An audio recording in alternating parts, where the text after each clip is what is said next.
hard. I mean, it's hard, but like, because I can only reach a certain amount, right? So like, we need other people pushing the message. I'm not one of these people like you can steal my shit. No, steal my stuff and go out there and tell people. I don't care. Like, and especially with women, like you guys need to educate your daughters, your sisters, your friends. They might get mad at you, they might ostracize you, whatever. But dude, if you're able to get to one chick, right, and get her to get married and save her from the rise of feminism, you did good. All you gotta do is save one person, wake one person up, and you did your job. Do you think men are kind of held accountable to kind of letting this kind of going For sure. with boys? Yeah, that's a part of the problem. It's also the men too. That's why I was telling that guy. Like, the reason why you're raised right when it comes to white people, because the white replacement, white genocide, etc. To tell them, look, you guys don't have your women under control. And since you don't have your women under control, they follow the feminism, follow the propaganda, etc. That's why you guys are in a situation where you're losing your women's education of black dudes. That's the issue, right? And they don't want to hear that, but that's the reality. So attack it from multiple angles. We can attack it from one angle here. You can take it from your angle. Talk to other women, and I think that's how we do this. I know you have a line back there. I do have a couple more questions about the politics. Yeah. I'll say this because I do think we got to close here soon. So don't worry. 5 more minutes again. You sold that. I'm like dying over here. Is it? Can I piss real quick? Come right back. Can I? Can I? I'm dying. Dying. All right, where's the closest bathroom? Somebody helping that guy. Right there. All right, and then I'm gonna run over there, and then I promise I'm gonna come right back. I feel like a new man. All right. Hey, I'll hang out as long as you guys need me to, bro. We stand here. I'll hang out as long as you guys need me to. There's no breaks on the train. Watching is the whole industry shit. I think it was really fucking hilarious. I think I'm trying to get my friend to stop watching them because she did like Industry Reach, but then you like exposed them. I thought it was very entertaining. Oh yeah, she is nuts. Order retreat is what I call it now. Order retreat, bro. Okay, so sorry. I'll try to make this real quick. Yeah. So, do you think it was inevitable that the war of Iran was going to happen anyways? Because Netanyahu still did did the 12-day war. So even if like Trump tried to negotiate with Netanyahu on this the last bombing, like it was inevitable. But then literally, like the CIS has changed his story after, but yeah, it was inevitable, and that's why we got involved because we knew that they were going to strike us if the Israelis struck them anyway. So they said, you know what, we might as well get ahead of it. This could be like a conspiracy, but I was thinking about it. Is like, I think I forget that guy's name. That guy that quit. I forget his name, but there was a couple, Mike Waltz. Oh my God. Joe Kent. Joe Kent. Yeah, Joe Kent resigned. Yeah. Yeah, he talked about with Tucker Carlson about his like how Trump is actually not stupid. He has a really big family. Do you think that do you think that I guess the Zionists or Israel could be threatening his family or like threatening American citizens in the background? A lot of people say that, like there's like he's being blackmailed and shit like that. Some people say that. Obviously, they have like very lucrative business deals in the Middle East as well. So there's a whole bunch of different issues. And then also real estate in New York City, right? And it's obviously very Jewish dominated. So it is what it is. But we do have a lot of people. But do you mind if we can go to the next person if that's okay? Or do you have one last quick thing that you want to say? Next person. Okay. Yes, of course. I'm gonna sit. I will not leave one book unsigned. I got this. What's up, man? Mr. Gaines, how are you? How are you, sir? Thank you. We met a couple of years ago back at Amfest in Arizona. It's good to see you again. Yes, I think I recall meeting you. Yeah, I was just with Jake Lang, actually, standing outside the courthouse, Montgomery County Courthouse, when okay, you were there. For the court hearing. Awesome. I'm super happy you're covering this topic because I think it's pretty important when it comes to the freedoms of speech. Did you see the video? Did you see the video? Yeah. It's there. Yeah. Said exactly as you said. So I think it's exactly true. I had a couple questions real quick to ask you, but one thing I wanted to preface, I think you remember meeting my wife, Sarah. She was with me in Arizona when we met for the first time. Yeah. We have 6 children together. I'm 29 years old. Congratulations, that's a beautiful thing. That's great. I want to say, where's that Jewish fucking white nationalist? You need to talk to him. You need to tell, hey, you can do this, motherfucker. Yeah. I got married at 19. All of my buddies pressured me, and I think a lot of guys can attest to experiencing the same thing. You maybe have heard that, like, you're gonna miss out. You can screw a lot of bitches, and sorry for my French, but like, and when you're gonna stick around, live your life, experience life, right? That's what was said to me. And my wife said, well, what say you? When we were engaged, and I said, you know what? All of my first experiences and all of my last experiences I want to have with you and nobody else. I think we have a tradition in our culture of monogamy that's so important and should be valued and should be held in high esteem. All of our literature, going back to England, it's the knight, it's the prince who's going after the princess. A princess who's held up in a tower, whose virtue has been maintained and protected. In my life with my wife, when I met her, her father and her brothers protected her virtue, protected her chastity, and looked after her. And because of that, that's one of the reasons I really, really prized her, because she was pure, she was whole, she was innocent, she wasn't run through.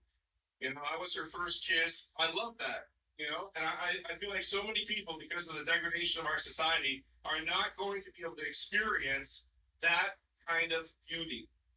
Monogamy is central to our culture as Americans. It's also central to Christianity. If I'm mistaken, do you support polygyny? Yeah. So my thing is, I think. So let me give you my position on this.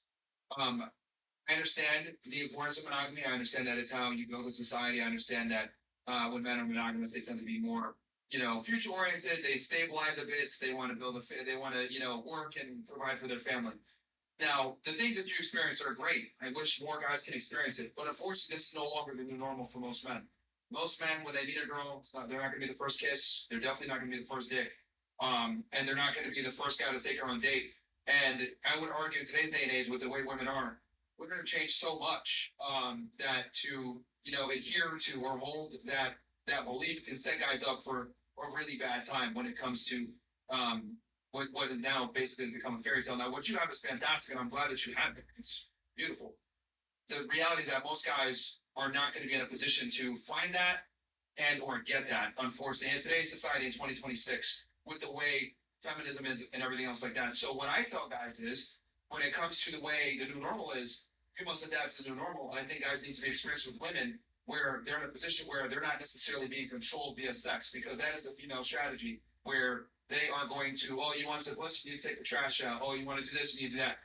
You can't be in a situation where a woman is leveraging sex against you for compliance, which is how a lot of modern women do it, and a lot of guys will put themselves in compromising situations. So I don't want guys to be put in compromising situations for sexual access. Rather, I want them to be experienced with women. So the girl is, chasing their validation versus the other way around. So you need to be able to understand women, and unfortunately, with that, you have to have premarital sex to a degree. I know this is very not, holy, and I know this is like very why. What's the ultimate goal? To have family. So having a lot of premarital sex and fornicating is the ultimate goal, is to have a family through that?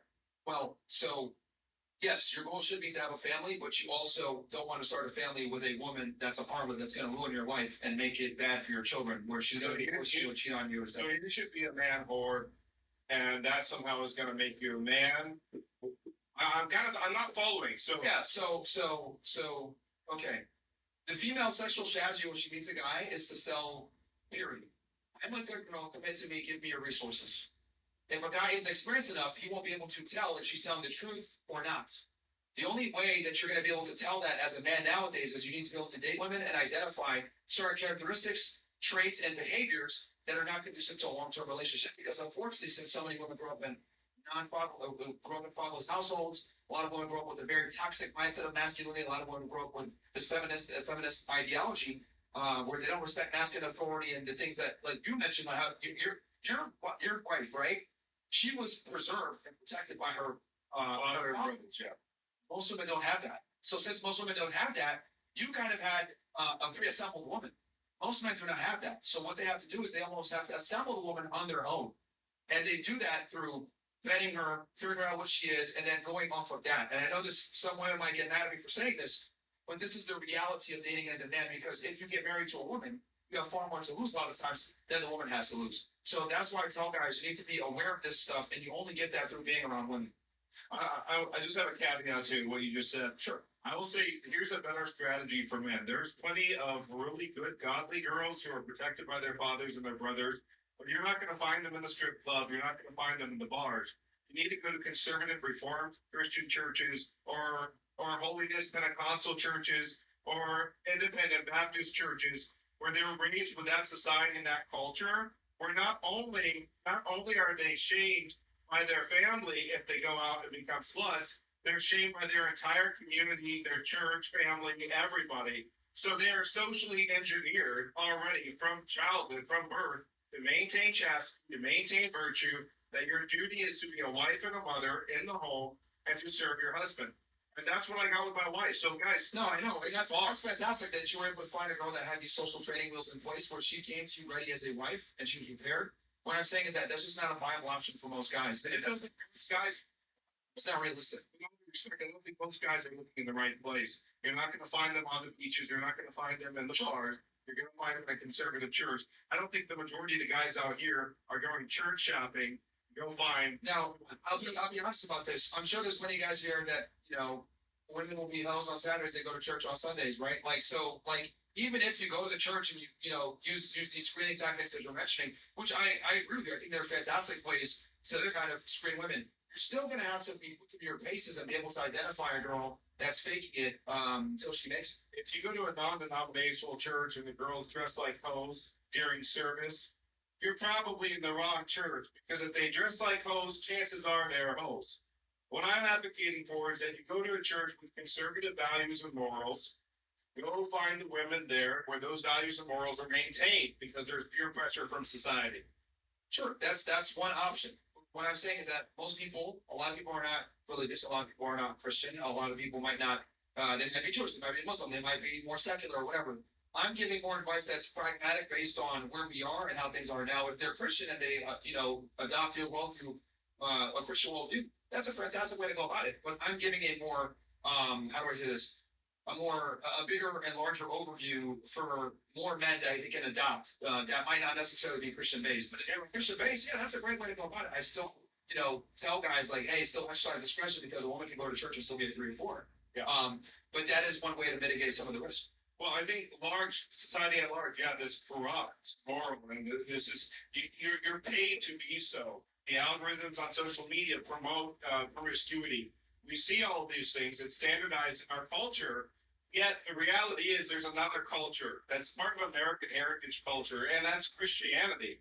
Okay, that's part of the fabric of our society. And if you're going to miss out, you're going to miss out. So my recommendation to all men here is find Christ, become a Christian, get yourself in a conservative church. You probably won't find them out in California, at least they'll be very few. So get the heck out of California. Find a religious community, get involved, get married young, have more children than you can afford. That was the best advice Charlie ever gave to me. Last question, real quick. Sure. What do you think Charlie Kirk would say about Chuck the Builder and his predicament today if he were alive?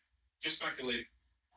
I don't know. I think he would champion his ability to free speech. I don't know. I don't want to speak for someone that's a deceased. Rest in peace to him. Me and Charlie might have disagreed on Israel and everything else, but obviously, the people that are cheering his death and everything else, like fucking, response to Charlie. But so I wouldn't know. Agreed. I'm anti-Israel as well, anti-Zionist. God bless you. Thank you. Thank you. And I appreciate you. Appreciate that somebody that's witnessed that actually watched the footage from there, because I think a lot of people don't know the facts of the case. And it's good that we have someone here that actually watched Josh Fox walk up to this guy and and hit him and punch him first, and then go to the ground and everything else like that. But thank you for that. Thank you so much. And guys, if you don't want your children to end up being thoughts, hoes, sluts, don't send them to public school, homeschool them, get them out of the society and the culture that's perverting your children. God bless you guys. Thank you. God bless America. Thank you. Thank you. Who's up next?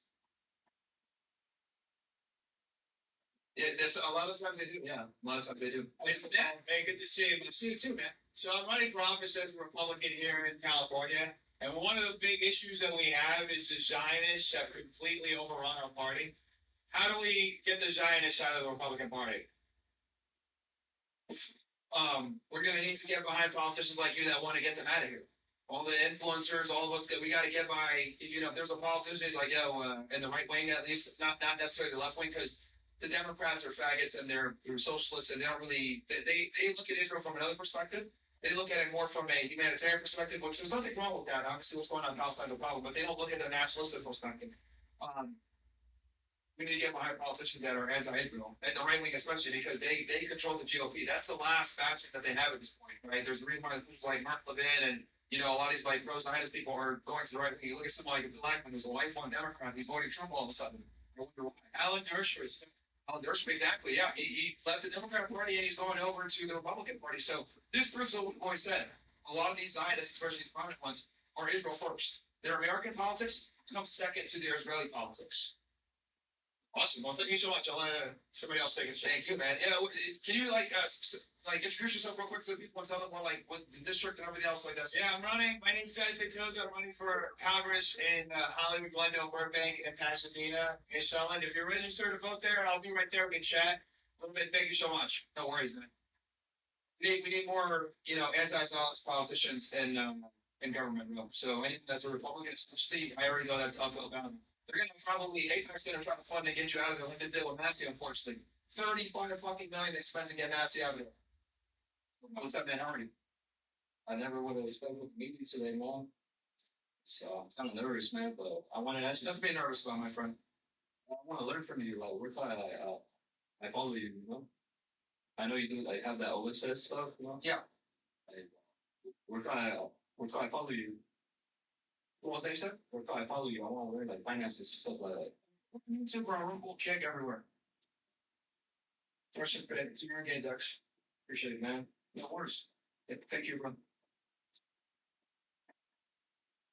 Hey guys, I'll make fun. It takes a lot of courage to get up on a microphone and talk in front of a lot of people. You know what I mean? Not everyone is like, you know, a public speaker or anything else like that. So shout out to you, bro. And everyone that gets on a microphone, by the way, to include even the fucking liberal idiots familiar. What's up, man? How are you? Howdy. How you guys here? Where are you? That's. I don't know who Chad is. I'll be honest. It's fine. What are you? Oh, Chad. Okay, Chad. And you know, I'm proving wrong that I did nothing wrong. I do wrong shit all the fucking time. And you know what? That's the fucking problem. Is that men out here are constantly doing the wrong shit and women test the fuck out of it. And they fucking don't respect it. And the solution to all the problems is to just do the right shit all the time. A mentor of mine that I met at the sauna, that's what the fuck he preaches. He preaches all the time, just be about 100. Be about your shit, and that's the solution to problems. Do you have like a question or anything or a disagreement? Or? Nah, I don't really got nothing that's the answer to a majority of the shit that's going on. And it's just bringing awareness to everyone. All right. Let's get to the next person though, just because we're very short for time, man. I was there doing like a speed route. And so like I don't know what that and is. it's that everything's right in front of us. And so this is the Statue of Liberty. Sometimes. Thank you, sir. I really want God bless you, and then like thank you for everything that you've done. Thank you. Everything. You and the Tate brothers, and then Sterling Cooper, and then Justin Waller, and all of them. They did it. You did it. And how you told the young lady earlier, like, oh, it's people like her. It's telling each other what it is. You have to tell one another, you did it. You did it. You did it. You did it. You did it. You did it. You did it. I did it. We're all the shit. God bless you, Aaron. Thank you. God bless America. America bless all the fucking way. All right. Okay. Who's up next? Let's be speed round. I never said that a million times, but we're speed round for real. One question per comment, then we'll fly. Hey, Marvin. My name is Marvin, and I just wanted to say what's up and everything. I really watch your streams. I was watching your like clips sometimes pop up on like reels and everything. So I would just see it and stuff. But recently I've been watching your kick streams and everything, like about Yeah. the chat and everything. But even about what's going on with the world, how the economical powers are changing, how Hit us with though. Hit us with. Hit us with. What is the? China becoming a great superpower because we are the first global superpower, but we also have an opponent as China. Yeah. But which we shouldn't be really worried. But at the end of the day, if you understand how money works, about currency, gold and silver, but they stole our wealth from us after they stopped producing silver coins and everything. So we have nothing to back us up at the end of the day. Only the petrodollar. Sneeko, I heard too about that, but I've been looking into it as well. And as well, if like we lose this Iran war, which I wouldn't agree on, wouldn't they sell the Chinese? Wouldn't they take the Chinese yuan? No, not yet. That's already happening. Countries are already de-dollarizing ever since 2022. So the dollar was using about 70% of the because we're the reserve currency status, and transactions now is down to about 56 to 55. So countries have already been de-dollarizing because of BRICS, and this happened after Russia was sanctioned in 22. Yeah. So it's and if we lose reserve currency status, it's gonna be a serious problem for us. Yeah, that's crazy. Yeah, BRICS and everything, because that's Well, what. let me get the next person behind you, bro, because we got a lot of people. Yeah, my bad. No worries. I like your content, man. You're really brave for you to doing this because, like, I look at you and you're really brave going out here because it's really dangerous because people can't handle the truth or something, Yeah. you know, somebody saying something. And then how Charlie Kirk, I wouldn't agree on everything that Charlie Kirk says, but at the end of the day, he had the will to speak his mind and what he believed in. Thank you, man. I appreciate that. What's up, man? How are you?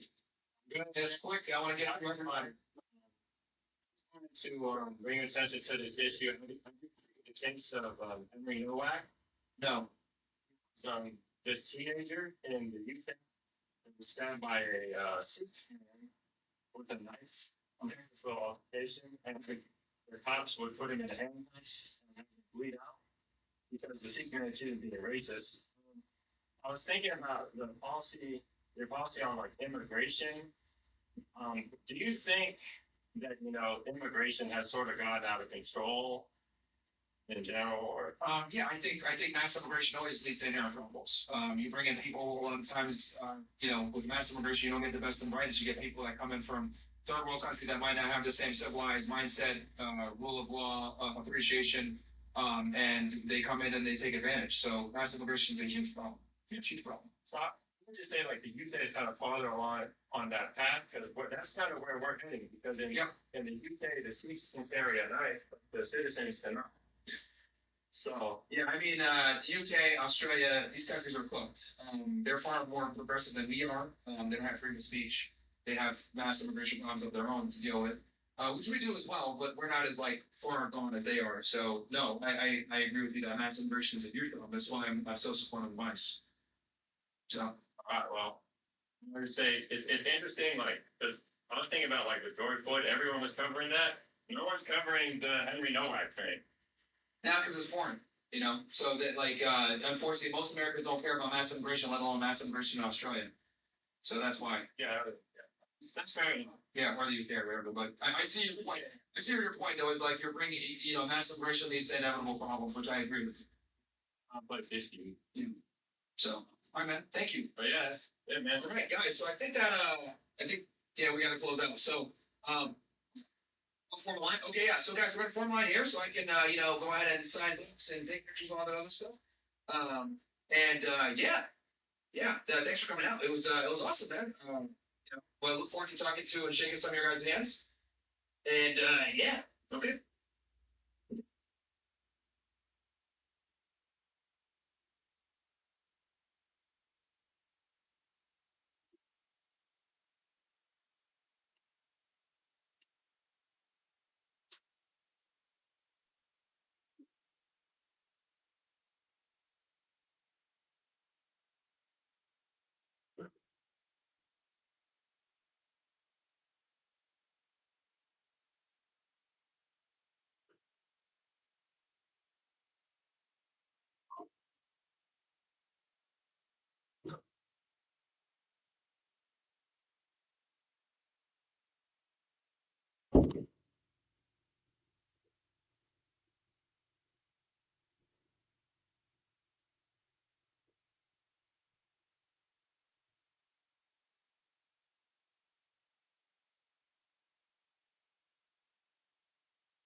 Sounds like I'm trying to use the word multitask.